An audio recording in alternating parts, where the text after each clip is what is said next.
acknowledge that Royal Roads University lives, works in the traditional land of the Kwasokton and the Lekwangong peoples, and for us it's an honor to be here with all of you today. And with that, I would like to pass over to Anne.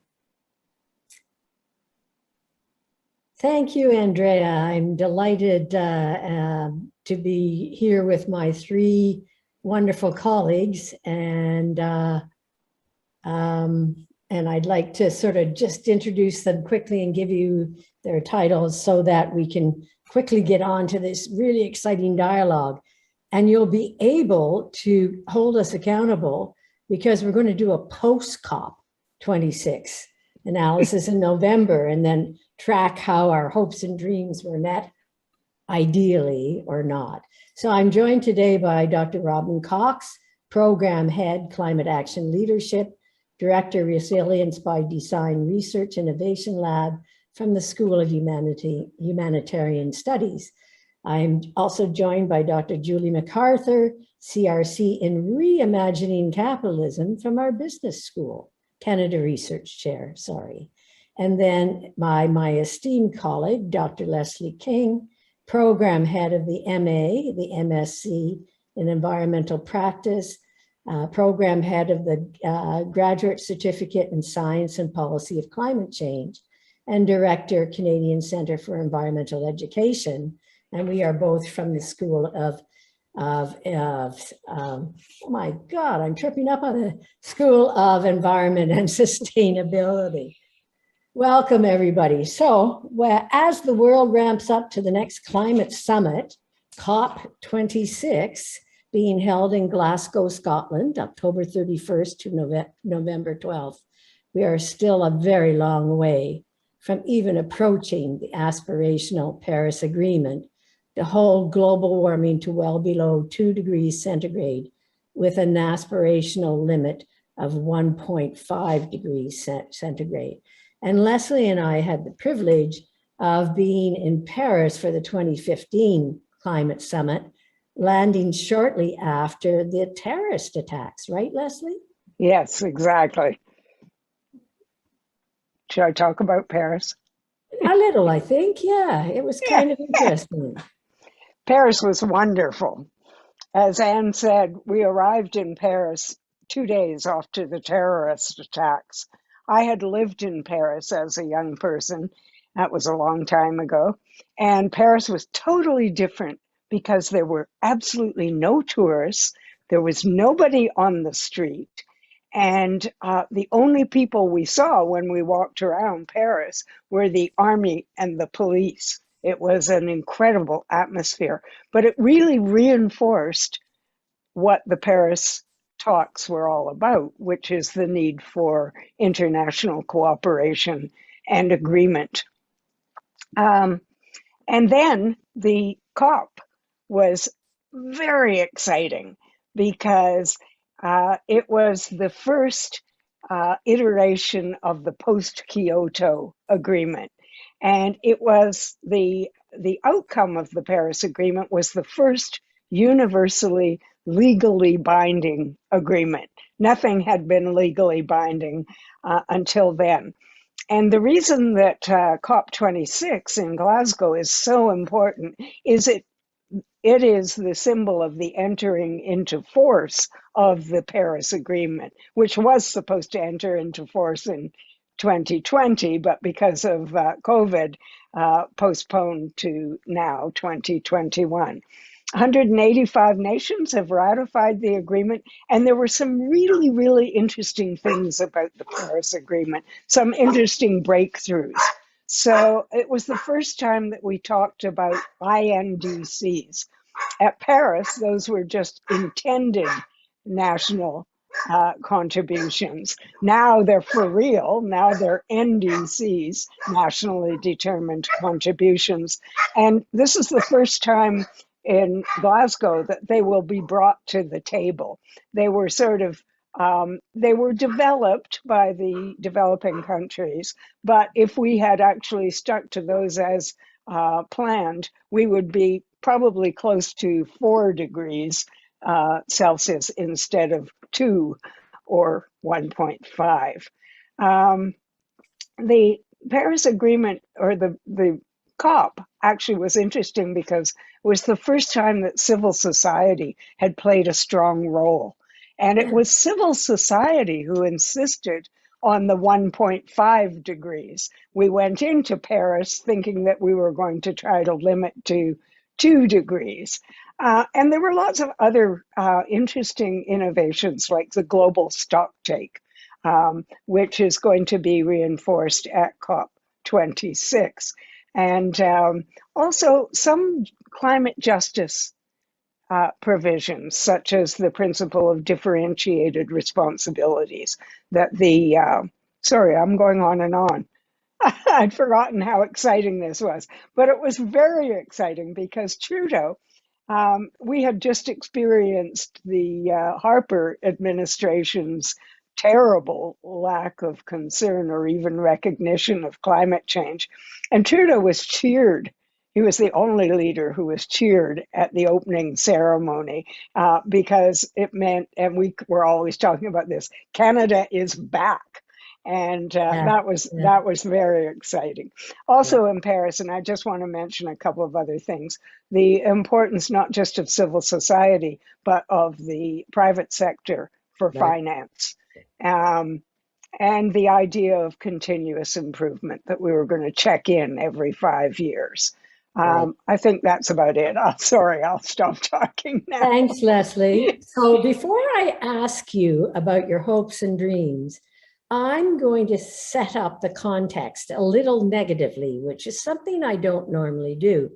I'm going to quote from Greta Thunberg at the Youth for Climate summit that was held a couple of days ago, I believe. Greta states, "I am not optimistic. Nothing has changed from previous years, really. The leaders will say, we'll do this and we'll do this, and we will put our forces together and achieve this, and then they will do nothing. Maybe some symbolic things in creative accounting and things that don't really have a big impact. We can have as many COPs as we want, but nothing real will come out of it. It seems that youth are not hopeful that it will go beyond more blah, blah, blah." So I'm going to turn to you, Robin, against that backdrop, and hopefully there's some hope. Thanks, Anne. Thanks for organizing this. And I'm just going to begin before I answer your question.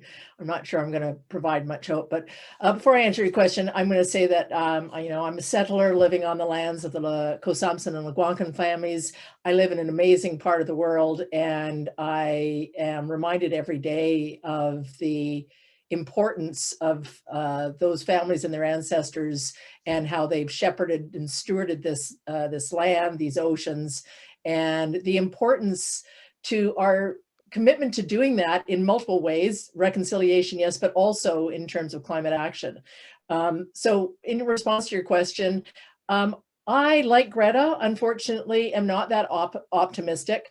It is a symbolic, COPs are symbolic, and they're important for that symbolism, but the level of economic, political, global cooperation that is necessary to move at the speed at which we need to move on climate action, there's just no evidence that we are globally ready and willing to do that. A time very polarized, there's a lot of discord, disconnection, threats. So the hope that the world would come together economically and politically around COVID, for example, there was great hope at the beginning of that, but we've seen continued vaccine inequity and inequalities right across the context. So I think looking at these COP events as kind of turning points, as critical events, is probably over optimistic. I think there isn't going to be that big, bang, that big, like, oh my gosh, here we are, but rather, like, hopefully there'll be some smaller successes, some steps in the progress towards success, and some really important steps that need to happen. And I didn't ask you how much time I have. If I have time to go into some detail on what I think, I think I've got like sort of three three things that I hope for from COP primarily. One is really focused on adaptation. And I, like many other people, including the UN Secretary General and many other minds that are much smarter than mine and also have way more experience in global negotiations, saying that, you know, the success of this COP event or the COP process where we're at in this process is in good part going to be measured by the meaningful inclusion and commitment of financing to adaptation, making adaptation on par with and no longer sort of marginalized, on par with mitigation. You know, the IPCC report that came out this summer was very clear that the impacts of climate change are happening way sooner than was projected. And anyone that lives in BC and other parts of Canada experiencing the heat dome, experiencing the wildfires, has direct experience of that. And that, you know, the globally, the disasters, like 11,000 disasters costing more than that $3.5 trillion in the last decade, that we, and that's only going to accelerate, that we have to frame our commitments now moving forward as adaptation and mitigation, 50-50. We need to be investing in absolutely reducing emissions, but we also need to be investing equally in adaptation. And we have to do that with a justice and equity lens, of course, and integrating climate adaptation and climate considerations into budget allocations, procurement, investments, everything. So that would be my sort of number one thing. And that's certainly an area that a lot of my work focuses on. Two, financing. You know, we at COP16 in Cancun, and I think it was in it might've been in Paris actually, Leslie, we made these commitments and we reiterate these commitments of the 100 billion a year commitments. Yep, that's right. It was Paris. Yeah, Yeah. we still have not accomplished that. We've not met that target. Developing countries are still getting a fraction of what they need in order to meet adaptation costs, which we know are accelerating. I mean, they're anticipated to be like 300 billion a year by 2030. The costs of the impacts and being able to adapt to those and create resilience. So in this context, we absolutely have to accelerate our ambitions around financing. And certainly Mark Carney and others are speaking to that. That includes, you know, doing something with Article 6, this carbon emissions trading piece, which is still not resolved. And again, I think it's the only unresolved piece of the agreement that's outstanding. So we have to be moving that. And we have to be, you know, making unequivocal commitments of like 100 billion a year and actually following through on that every year to 2025. And then the other big one for me is around just this whole notion of multilateralism, that that these COP26 events and these global agreements take us a long way or take us some part of the way. They're, like I said, and like Greta Thunberg has said, they're unlikely to get us to where we need to get as quickly as we need to get there on the three pillars of race to zero emissions, the race to resilience through adaptation, and these financial global alliances that we need in order to do this. So as a process, you know, we need to understand that these are important, but they're not sufficient. And the players are important, but not sufficient. So I think this idea that we need to engage in multi-stakeholder multilateralism and start absolutely financing and incentivizing other sectors. And there's some of that that's already going on, and there's definitely been successes in around the world in various sectors, including the power and energy sectors around, you know, this move to the transition to electric mobility through electric vehicles and investing in bike lanes and other things. So, you know, and as we move towards, 2023, that will be important to take stock of those kinds of innovations that have happened.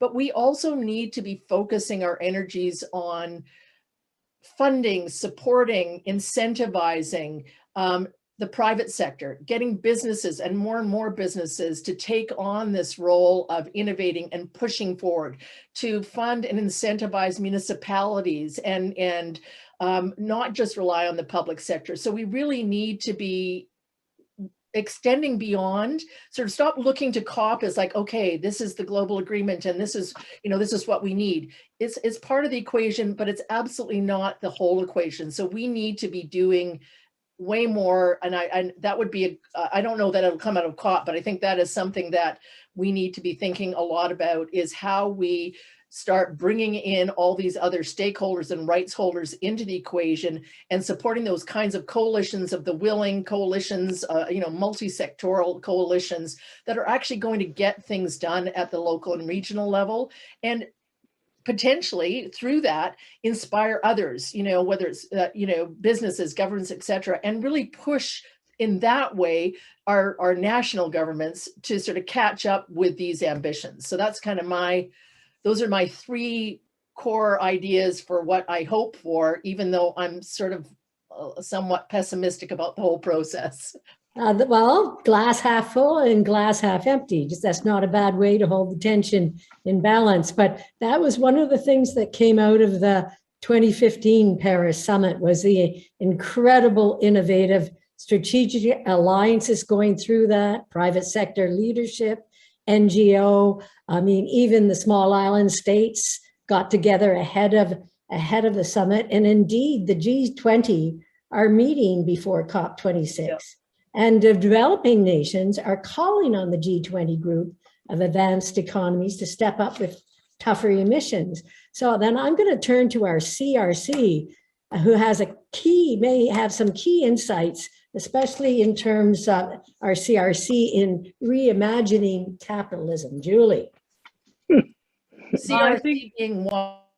I think climate and capitalism is, these two giant intersecting beasts that we have to get a hold of. But I think, like Robin and Leslie, it's hard just to talk about the hopes. So I have to qualify my hopes with, I suppose, some realism. So I think about myself as a hopeful realist. I don't think we get anywhere if we're just cynical and focus on everything that doesn't go wrong. I think that's psychologically damaging, and as well, it underestimates significantly the powerful work that communities and people all over the world have been working on. So I don't want to just focus on the bad, but I would like to echo the point that focusing on COPs as some massive inflection point where everything's going to change. I think many people throughout the history of climate movements and climate struggles have wanted for a simple linear solution, right? It's going to be solar engineering, or it's going to be renewable energy, or if only we got country X on board, and it never really is that. So, I mean, I don't want to set up COP if it is a failure. And many people who from the UN and UK hosts behind the scenes have already come out and said, we're not going to meet the targets we set at Paris. So that is a baseline in and of itself. So I'm not hopeful, because the organizers themselves and major countries who signed on to Paris agreements with their INDCs, that became their NDCs, were just not meeting them. That's the reality. So that's really challenging. And that is that commitment to try to limit global heating to 1.5 degrees, or raise the $100 billion? $100 billion a year. Yeah, 100 billion per year. I think the report from Canada was just delayed on that, right? They weren't able to release it. And there was another report that just came out. It was from IRENA, actually, the International Renewable Energy Agency, saying we needed, just like Robin was saying, 3 trillion annually, not 100 billion. And even when that 100 billion was agreed, European countries were saying it needed to be 400 billion. So, I mean, there are a couple different things going on here, but basically we're not meeting our targets. We're not meeting our promises. There's a massive implementation gap that's also going on. So even if we get the countries to agree, which has been really hard, which is why we had the Paris innovation of the INDCs, what's happening at home is actually really, in a lot of ways, a dereliction of responsibility. Right? So we get the promises, and the promises might not even be enough to get us there. And then when it comes to actually translating those promises into action, and this is where I have every sympathy for Thunberg, right? Is it really does feel like a lot of talk. Now, that is not to say it's nothing, but I wanted to give just a sense of some of the scale of what we're dealing with, even at that international negotiation space. So there was a really interesting report from Carbon Brief that just came out, and they have a really interesting animation that I'm just going to share with you guys briefly, and then I'll get to my hopes and some other things. But basically what they did is they took CO2 emission equivalents, and they looked at land use changes from 1850 to 2021. And you'll see the bars change as we go historically. And why this is so important is because at these international talks, my hope is that we can start to center loss and damage and historical responsibility, which has been one of the thorny points in any sort of international agreement. As they ramp up, you get cadres of countries very realistically and very understandably saying, you people did most of this, and not, of course, everyone equally in said country. But what is interesting here in a couple ways is where Canada sits as well, since we're sitting in Canada right now. So I'm just going to briefly share my screen here, and I hope it works well for us. Here we go. Okay. So this is from Carbon Brief again. Can you guys see that? Yep.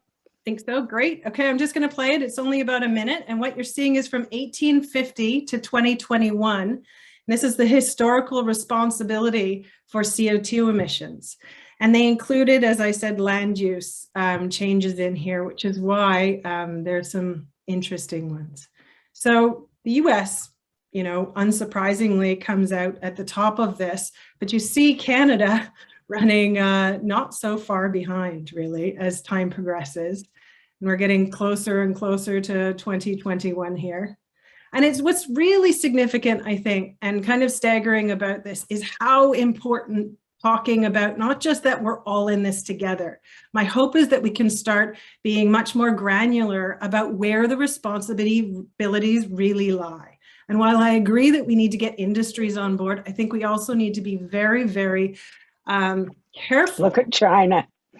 Yeah, it's really staggering, isn't it? So really what we have is Canada. Sorry, I'll stop sharing that now. But what we have here is Canada just, oh, sorry. Of course, there's going to be tech issues, right? So what we have is Canada in the top 10.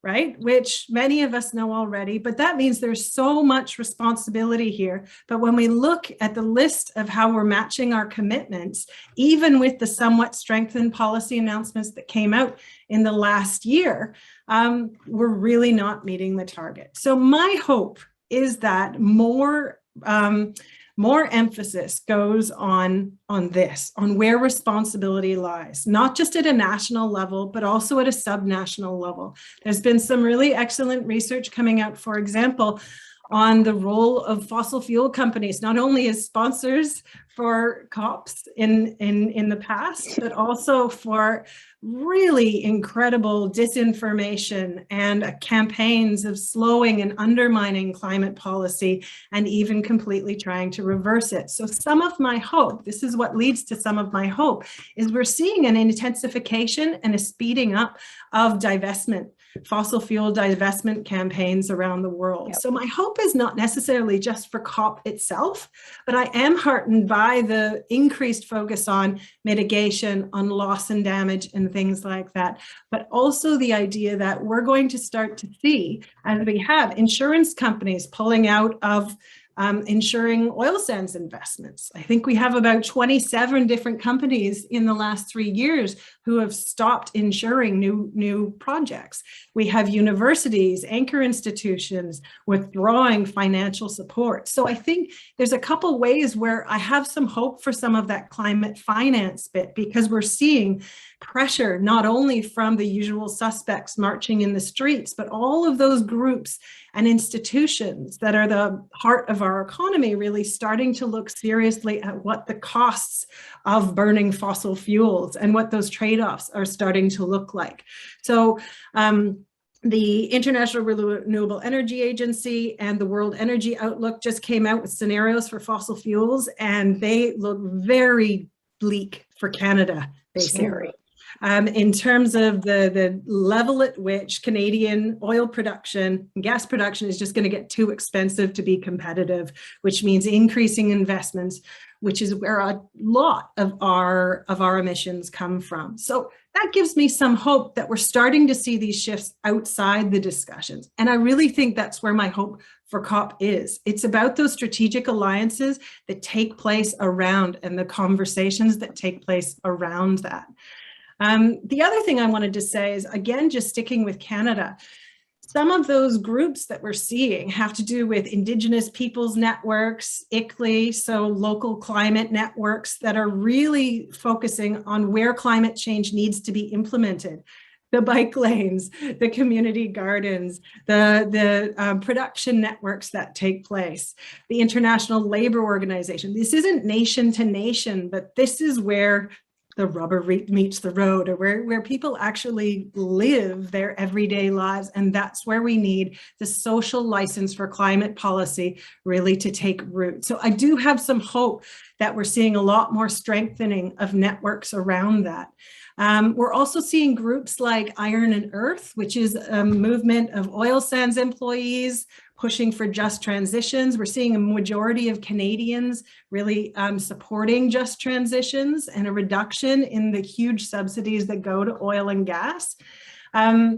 I mean, there's so much to be hopeful for, but it's not necessarily, again, those state-to-state interactions. It's all the work that goes on at the sub-state level, at the pressure that's put on governments. And I just think some of that is really exciting. So I'll leave it there because I'm sure we can talk about a lot of different things, but there's a huge climate debt. I want us to pay attention to where the opposition's coming from, to really ramping things up. And I want us to pay attention to who needs to be taking the most action. And it is countries like Canada and the US. It's where the wealth and power and the colonial power has historically been. And we need to move so much faster. So let's keep having the meetings. Let's hold governments to account. But yeah, that's my 2 bits for now. Bill Dushenko just put in the chat that Iron and Earth was founded by a former graduate of the MEM program. So that's kind of interesting. So Leslie, hopes and dreams. I have a lot to say in response to both Robin and Julie. And of course, by and large, I agree with everything you've said. But I want to say something about COPs. I've been to several COPs. And after the Denmark COP, where the US played such a destructive role and the whole thing fell apart, there was no agreement, many of my colleagues said, okay, that's it for international climate governance. There's no hope for it at all. And, in many, many venues, I stood up and said, don't discount it. It has a huge role in moral suasion, in raising awareness and things like that. But anyway, that's just in defense of COPs. I'd hate to see them go away. Robin, oh yes, and Julie. So since Paris, Canada has gone from 14th to 10th, which is astonishing. That's only 5 years. And Canada has just ramped up its greenhouse gas emissions in a terrible way. Also at COP, 350.org said, okay, you guys, we're at 400. We need to be under 350. Well, we're at 418 now. And parts per million. Sorry, I'm talking the lingo here. So the World Meteorological Organization did some studies about all of the indicators of impacts of climate change. And of course, they've all accelerated wildly since Paris. And so by any test of what's been accomplished, not much. And Greta's absolutely right. And Robin, I think you agree with the organizers of COP26 because they have 4 goals. One is, of course, net zero by 2050, the NDCs. If we counted up the NDCs from Paris, it was well over 4 degrees. And we're now trying to revise those NDCs to reach 1.5, or at least have it as the wording is within reach, which I find an interesting wording. And their second goal is adaptation. You're right. And I knew you would talk about adaptation, so I'm not talking a lot about it. But I think the talk about adaptation recognizes biodiversity as both a mitigation and an adaptation strategy. And I think that's really important. Of course, mobilizing finance, 100 billion a year, you know, if we start talking about carbon capture, that is minuscule. I mean, we need a lot more than that. But anyway, and then working together to deliver, they're talking about energy sector, transportation sector. They're talking about tightening up the Paris rule book, or actually finalizing the Paris rule book. And of course, the global stocktake, which starts in 2023. So that's what's happened since Paris, and what the goals are for Glasgow. Now I'll talk just a little bit about my dreams, because I've talked too much. My number one dream is that, inspired perhaps by the COP, but in general what's happening in the world, is that we finally recognize the connection between biodiversity and climate change as both mitigation and adaptation. And of course, previous to Glasgow is the Convening, COP15 of the Convention on Biological Diversity, in which the 50 countries have pledged to preserve 30% of land and water, which is great because Canada tends to sit on its laurels. And interesting, they stopped funding Indigenous protected areas because they said, oh, we've got to 17, the HE target, so we're not going to fund anymore. But now they have to commit to 30% of land and water. So biodiversity is my big one. Secondly, emphasizing climate justice, both for current and future generations. That's my big hope. Of course, I want them to achieve the goals, but that almost seems secondary to some of these other aspects. I want COP26 to inspire all sectors of society to leave fossil fuels in the ground and to usher in a fossil fuel free, I always have trouble with that, era as we join the race to net zero. So basically, I hope that we can, as a result of COP and possibly by things inspired by COP, but more likely inspired by children and civil society, that we will be able to create a conflict-free world for our children and grandchildren. Now, that's very grandiose, but you asked what my dreams were, and these are things I dream about at night. So I'm the Pollyanna of the group. I'm not saying that this will come true, but those are my hopes. Thanks, Anne. Have we reached critical tipping points? And I'm going to refer to one. The global wealth tax that is just almost ratified at 15%. Apparently what that will do, that will result in Canada receiving 4.2 billion a year commencing in 2023. So in some ways, it's getting more to social justice, right? So that's an unanticipated financial benefit that will provide funds. Are there other tipping points? Yes.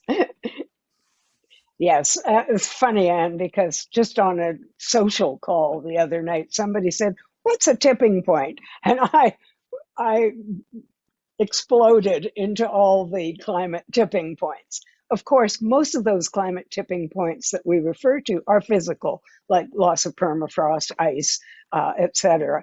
But there's a huge social tipping point, as you know, Anne, and you might want to talk about that. And, you know, I'm interested in the hype leading up to COP26. People are saying this is a pivotal moment in the history of humanity. It's our last best hope.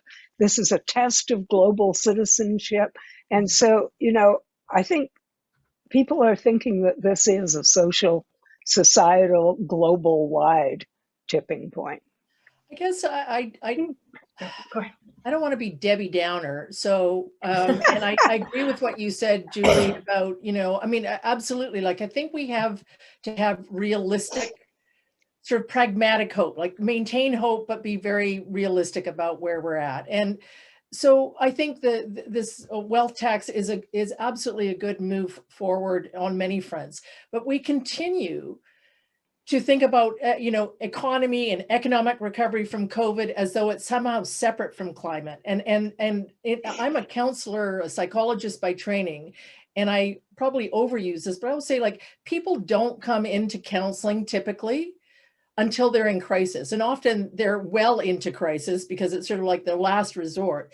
And I think some of those tipping points that we are already experiencing, but that are going to accelerate, unfortunately, for the average business, for the average person, for communities, et cetera, it takes those kinds of direct experiences for people to go, oh, okay, wait, we need to be doing something. And I say unfortunately, because no different than when you come into counseling, often at that point, it's like, you don't want to wait till your marriage is completely in shreds before you try and do something about it, as an example. And so I think the heat dome was, a little, I don't think it was a tipping point, although maybe it's an indicator of a tipping point. But, those kinds of events happen. But unfortunately, those kinds of events are going to need to happen more and more and more until we, based on history anyway, until we make these substantive changes in how we think about our world and how interconnected it is.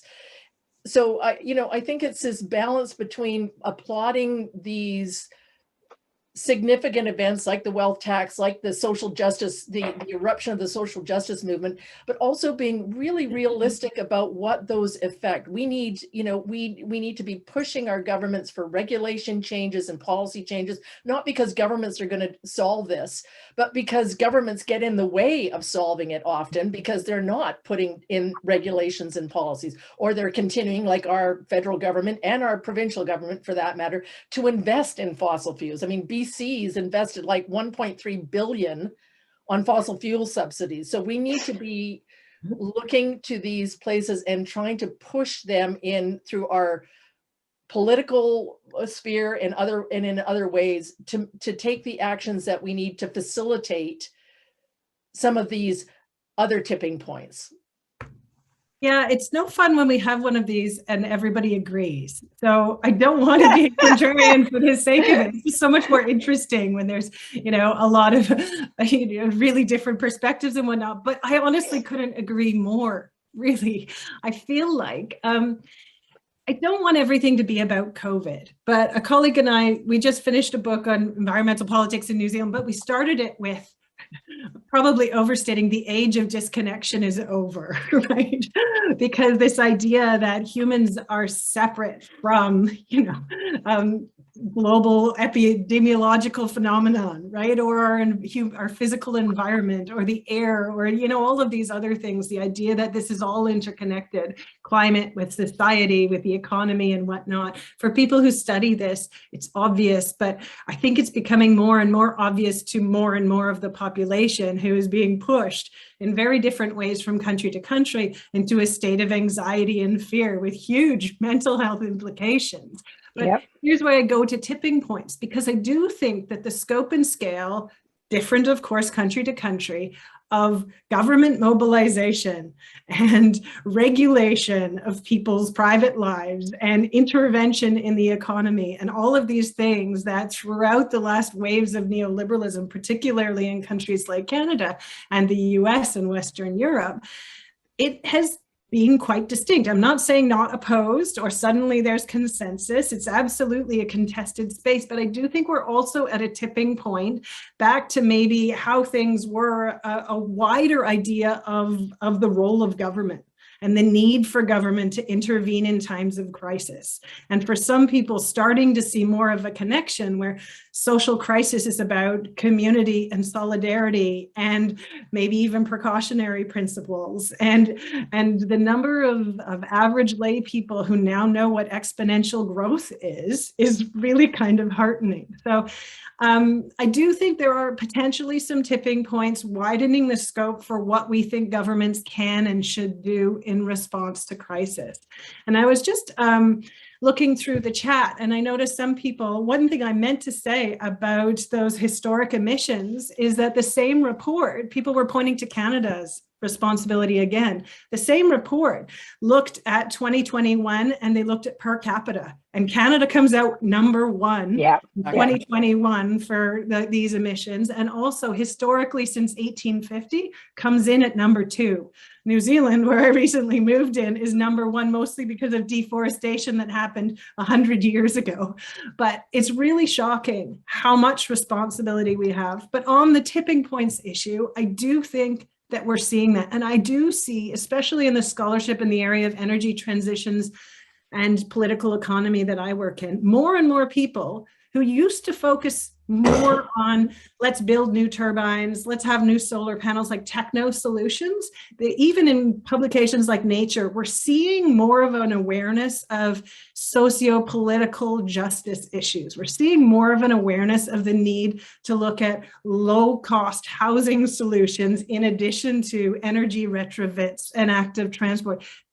I'm seeing a tipping point there, and it's slowly moving through policy, but in the way we think about where the problems are, it is much more interdisciplinary and interwoven than it has been historically. And my concern is about the pushback from incumbent industries and whatnot to disturb that again and try to silo things off and capture them.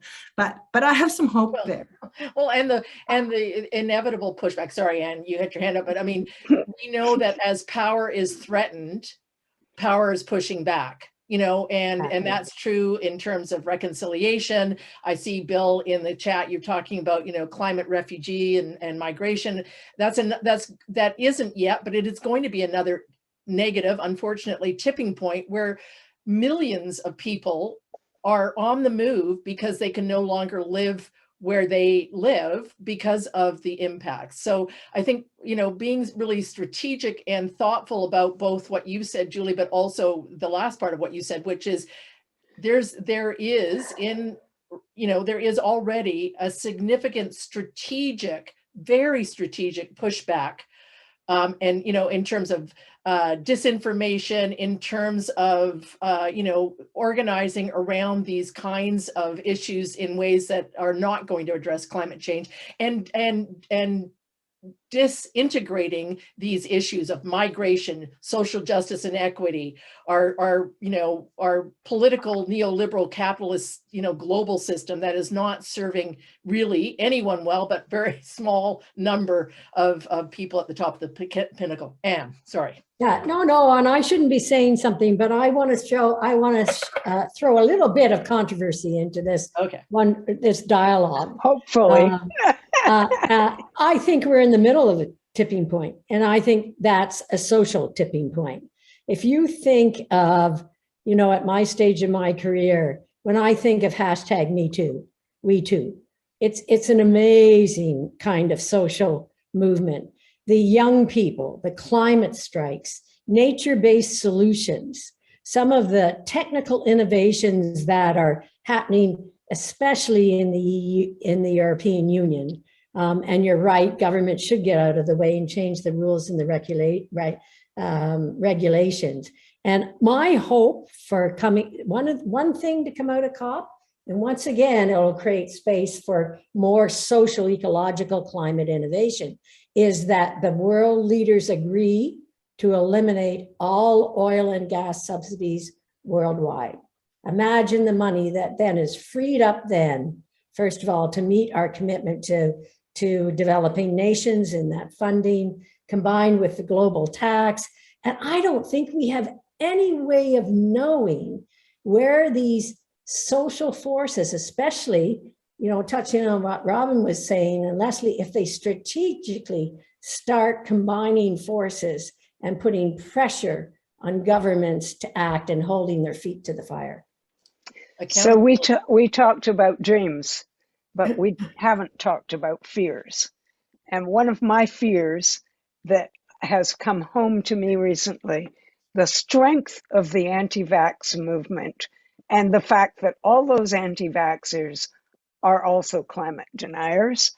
And they are also, who would have thought that those people, the climate deniers, the anti-vaxxers, would also be the ones that are holding on to the neoliberal regime? But they are, and it's terrifying to me. And, before I used to think it was the lunatic fringe, it was the Trumpies, but it's not. It's so much more than that. The divisions in society are so great now that is my biggest fear, I think. And I totally agree. I mean, the polarization politically, the polarization between fractions in society, and I think, again, not some big conspiracy theory, but, that serves certain interests, right? It always does, right? The more you break people apart into smaller groups, the easier it is to, move agendas forward that may not be in the interests of the majority. And I think that is well afoot. I will say, I mean, I'm just sort of aware at the time, but, part of the, I don't even know if it's the hope or whatever, and I guess this is going to sound like what it is in a way, which is a plug for Royal Roads in some ways, but there is, some real potential in our, as Julie was saying, sort of non-state actors, and in places like Royal Roads, where we really have the potential and the responsibility and should be held accountable to, investing in the shifts that we think need to happen in terms of, empowering and educating leaders, whether they're in business or environment or communications or whatever. And I know that, we're, as an institution, and there are many institutions, post-secondary institutions, starting to come on board in this space. But I think this is it's another example of where some of our energy needs to focus is in these, these non-state actors, and in these places that can actually affect, but have the potential to fuel that social movement, to fuel it with capacity and skills and knowledge, to fuel it with hope, right? And recognizing that government is not the solution. And I think this is one positive thing that comes out of all this, is this emphasis on governance rather than government, and the emphasis on inclusion of everybody in the solution. That sounds, again, very Pollyanna-ish, but including the civil society has made a tremendous difference in the way we're addressing climate change. And, much as I hate to say it, the private sector and business, in my climate solutions course, I have 5 MBA students. They're fantastic. And this is a wonderful innovation. When I started out in the environmental movement, I hated agriculture. I hated big business. I hated geoengineering. And now we're embracing all of these things because we have to. That said, and I'm going to put on my training as a political scientist hat on here. I think there has been a tradition, particularly in localization movements and early environmental movements, to potentially try to work around or seed the state. And I think that's strategically been a big mistake, not seeing the state as government as the solution that's going to top down fix our problems. Because as the UNDP and lots of recent reports have said, that implementation gap is because we have a social license gap, a failure of participation and engagement and democracy and top down governance. At the same time, I think when we abandon the state and formal politics and the levers of policymaking to redesign our taxation system, our financial system, our subsidy systems, and I know that's not what you're saying, but we need all and, right? We need it all. Exactly. We need the levers of government and the state to reorganize the rules of the game, and we need social movements and others. And the other thing I'd say that really strikes me is I think climate change is not, everybody historically has framed it as a collective action problem, but there's been some really good empirical research saying it's a distributive problem. It's a problem about haves and have-nots and political fights. It's not just about fear of free riding and, you know, rational calculations. And this is where I think it's so important in a Canadian context to focus on Indigenous peoples and sovereignty and resource control, right? To not see it as the nation, but this is what I was getting at with that subnational distinct communities perspective, and not. And I agree with you entirely. And you know, it took Trump and Harper and several other naysayers to really spark the regional and cities movements that have made such a difference in our approach to climate change. It took the failure of government and to you're get this trying stuff to, going. sorry. I'm terribly sorry to cut off this conversation. I'd like to thank the three of you. I'm being prompted by Andrea here. I'd like to thank you, the three of you, for taking the time, and I'd like to thank the audience for their interest. Somebody in the chat just said, no, don't go. Well, we're coming back in November, and hopefully we'll have a glass more full than empty. So over to you, Andrea. Thanks again. Thank you, Anne. And I didn't mean to interrupt you. I just want to give you let you know that we have 8 minutes left. So if maybe there's a final comment that the panel wants to chat, and I can come back in 3 minutes before the session ends. I don't know if Robin or Julie or Leslie want to add anything before I jump into provide some final comments. I think we've talked enough. Can I jump in? I hope the three of them are wrong and that I'm right. How's that? Well, I think we all hope that you're right, Anne, but I think, you know, there's no right. Yeah. We all, I'd like to thank everyone for attending this. I know you're going to do that, Andrea, but I think, you know, if you're attending, you're interested. If you're interested, you have the potential to act. Hopefully you already are acting in small and large ways, and you know, keep that up, because this, you know, we have to make this shift, period. We have to, and it's the we of us, and yes, all of the sort of the haves and the have-nots. These issues are so intertwined. We have to address poverty and income inequality. We have to address housing. All of these things are not necessarily climate change, but they are the same root causes that fuel the poverty and income inequality, lack of housing, whatever issue you have, are the same root causes are fueling those that are fueling climate change.